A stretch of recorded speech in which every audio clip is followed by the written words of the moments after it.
daripada madrasah Ramadan. Pengajian pentarbiahan sebulan bulan Ramadan ini. Buku berapa dah?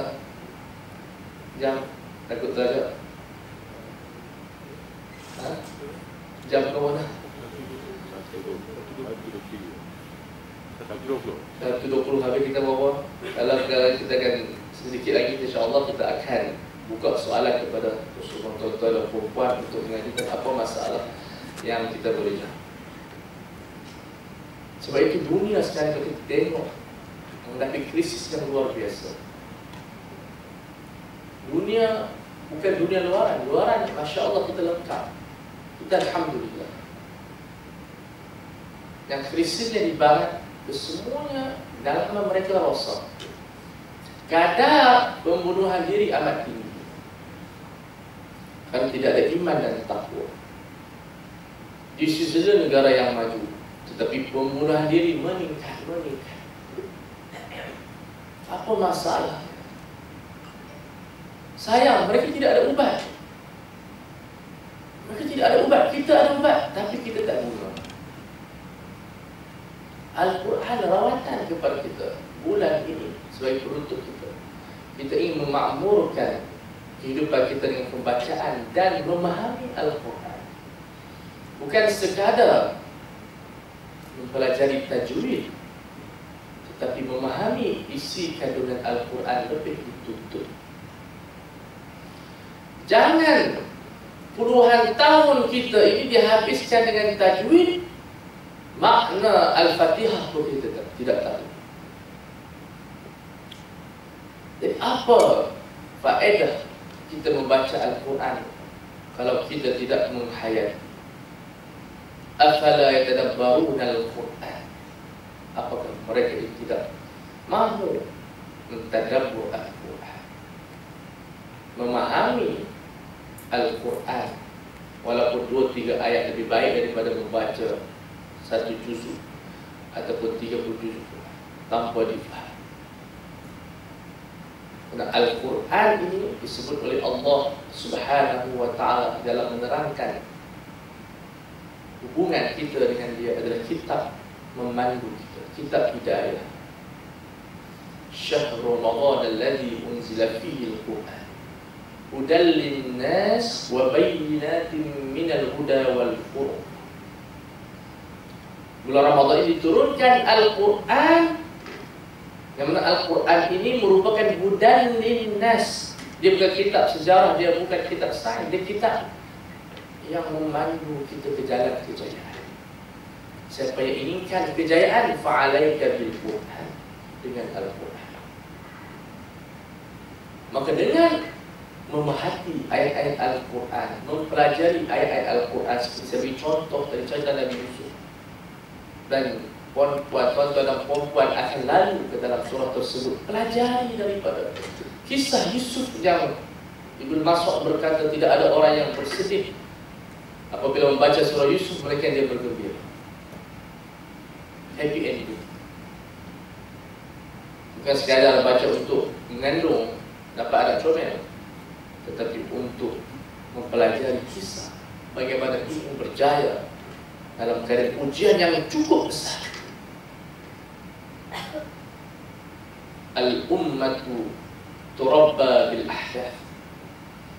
Umat ini dididik dengan peristiwa, dididik dengan kisah yang berlaku.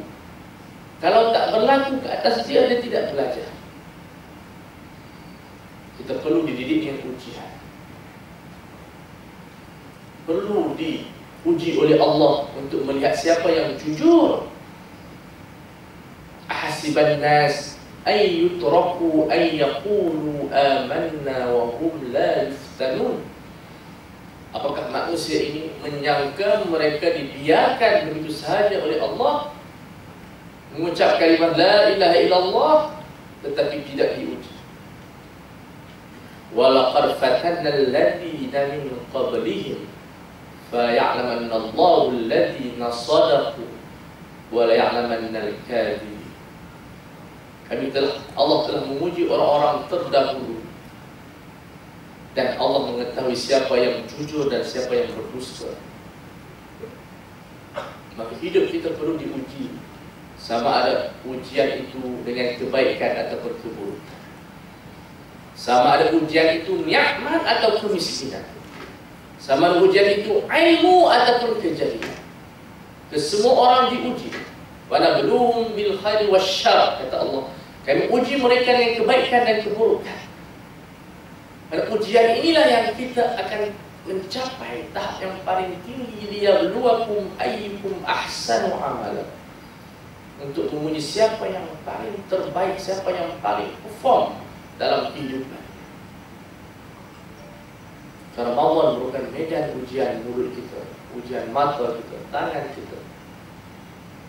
Dengan harapan kita keluar dari insan yang mampu memberi sumbangan, insan yang memberi, insan yang memakmurkan, insan yang mengamankan, insan yang memberi kebahagiaan.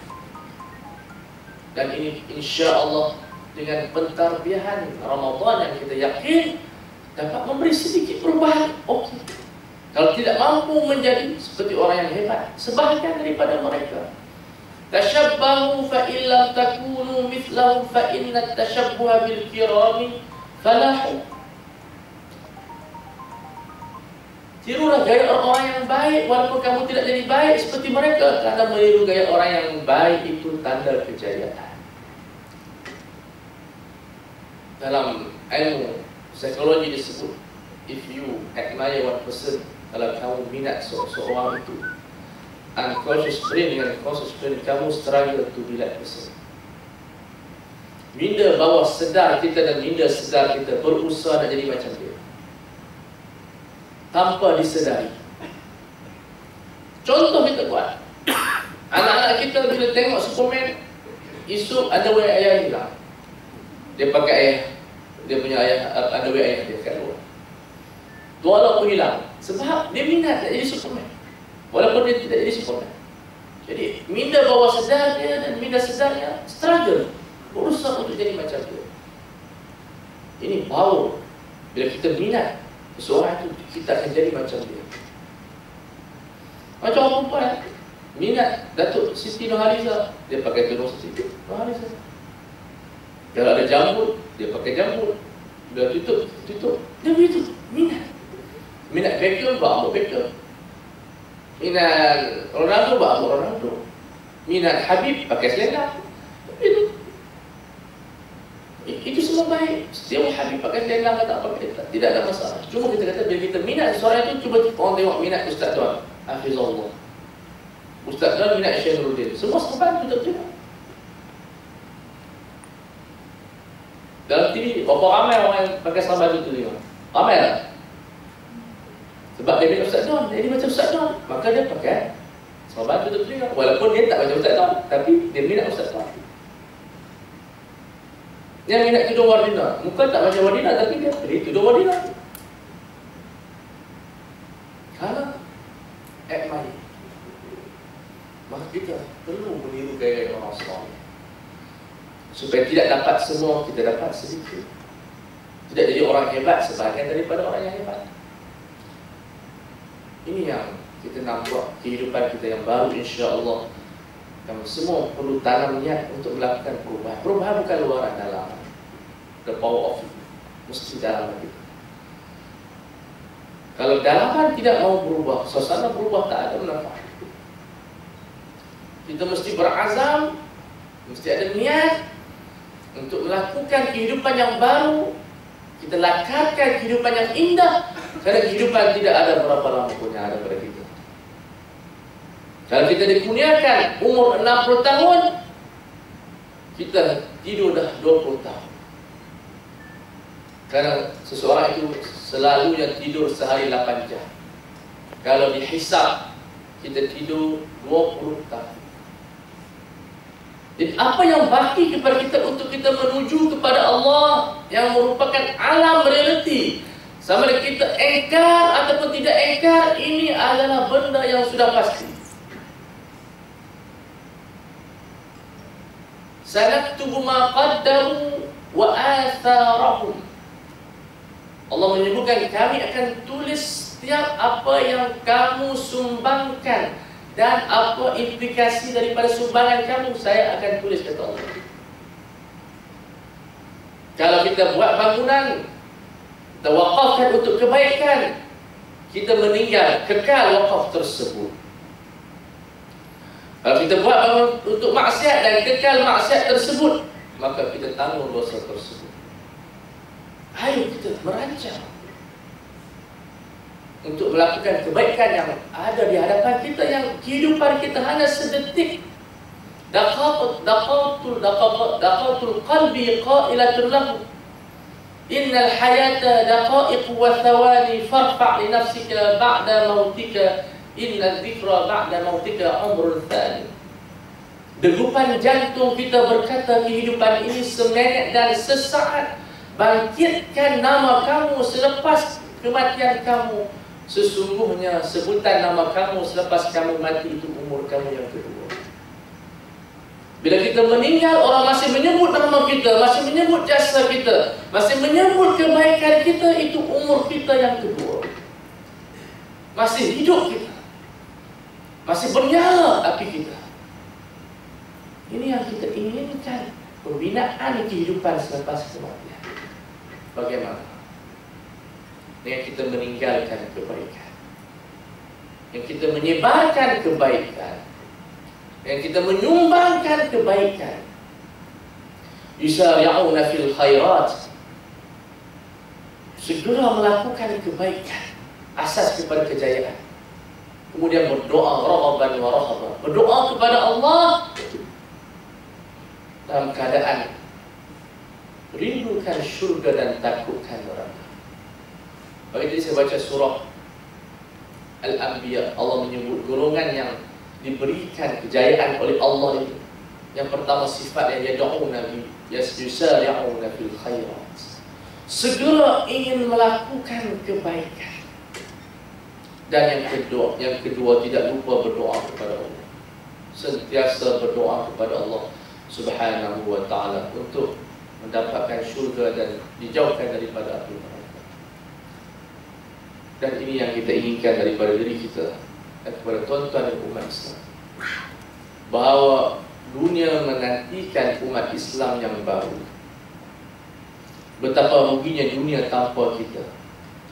Madza khasira al-alam bin hitatil muslimin, apakah kerugian alam dengan kemunduran orang Islam? Sudah terlihat. Keadilan tidak dapat dikecapi, keharmonian tidak dapat dirasai, kebahagiaan tidak dapat dilihat. Kehidupan yang begitu kita katakan dahsyat, ini yang kita perlu hidupkan.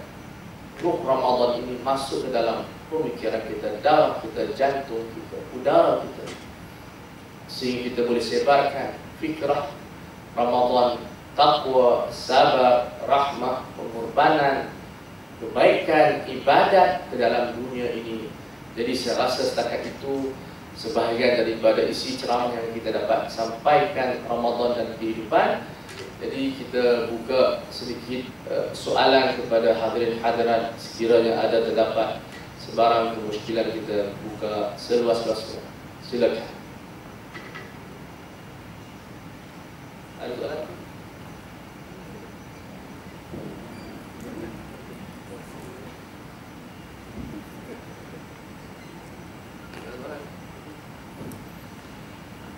Kalau puasa soalan berhenti ya. Kajian menunjukkan sehari kita bercakap 20,000. Bagilah 20,000 perkataan tu kat soalan. Sehari kuratan kita bercakap 20,000 perkataan. 20,000 perkataan, otak digunakan lebih kurang 16 juta. 16 juta sel yang digunakan oleh otak kita. Jadi gunakan sedikit otak kita itu untuk soalan, dan 20,000 perkataan itu untuk soalan itu. Sedikit saja. Yang lain itu untuk shopping, untuk makan. Yang sedikit untuk soalan. Tak ada soalan apa? Kan semua dia ceramah ni mengantukkan tuan-tuan dan perempuan. Dan akhirnya kita hanya mendendangkan lagu-lagu untuk menidurkan. Tak ada soalan apa? Di atas? Tak ada apa? Pertama kita nak promo sedikit buku daripada Telaga Biru yang kita bagi diskaun dengan harga yang murah. Tajuk dia Haramkan Rokok. Haramkan Rokok ini buku yang sangat bagus untuk kita buat kempen. Tadi pagi tadi saya dengar Radio Hakim, kerajaan sedang mengimpin anti rokok.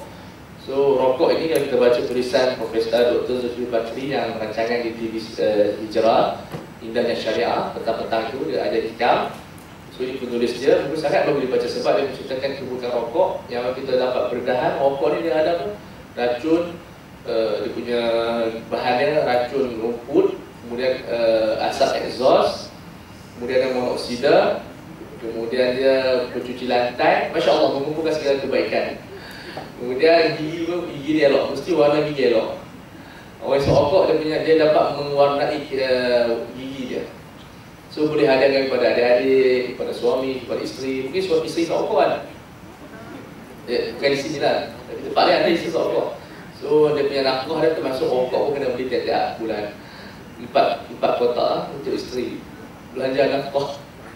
Jadi tengok, insyaAllah ni harga RM5 saja boleh untuk buat wakaf dan termakan di tempat-tempat anak muda. Sebab dia punya perbicaraan dia begitu saintifik dan berilmu. Yang harga RM5 saja.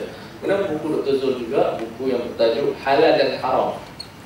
Halal dan Haram dari Islam, buku karangan Dr. Al-Qaradawi dengan harga RM70 saja. Ini membicarakan semua kehidupan daripada makan, minum, pakaian, pekerjaan dengan harga yang RM70, karangan Dr. Yusuf Al-Qaradawi. Boleh buat usrah, terjemahan Dr. Zulkifli Al-Bakri, boleh dapatkan di belakang. Dan untuk maklumat, kita punya majalah Al-Ustaz telah keluar solusi dan JQ untuk siapa yang ingin membaca boleh dapatkan di pasaran. Saya sempat bawa. Jadi banyak isu-isu yang kita timbulkan yang menarik untuk kita bacakan di bulan Ramadan. Saya rasa tak ada apa-apa soalan. Kita ni dah minit terakhir lah. Ya, semua faham. Yang luar daripada kefahaman tak ada. InsyaAllah mudah-mudahan Allah Subhanahu Wa Taala merahmati warga SSM ini dan memberikan nikmat, rahmat, kasih sayang, ulfah di antara sama-sama rakan-rakan dan juga staf. Dan kita mengucapkan selamat hari raya dan berlepas ada tempat dah. So kita mengawalkan ucapan selamat hari raya seperti mengawalkan zakat fitrah pada warga SSM. Jadi kita mendoakan pulang ke kampung dengan selamat, membawa kereta dengan apa kita katakan berhati-hati kerana ia merupakan kewajipan kita ketika mana memandu kereta. Jadi Ramadan Karim, Aidil Fitri insya-Allah dengan diberikan nikmat fitrah. Terima kasih kepada semua. Wassalamualaikum warahmatullahi wabarakatuh.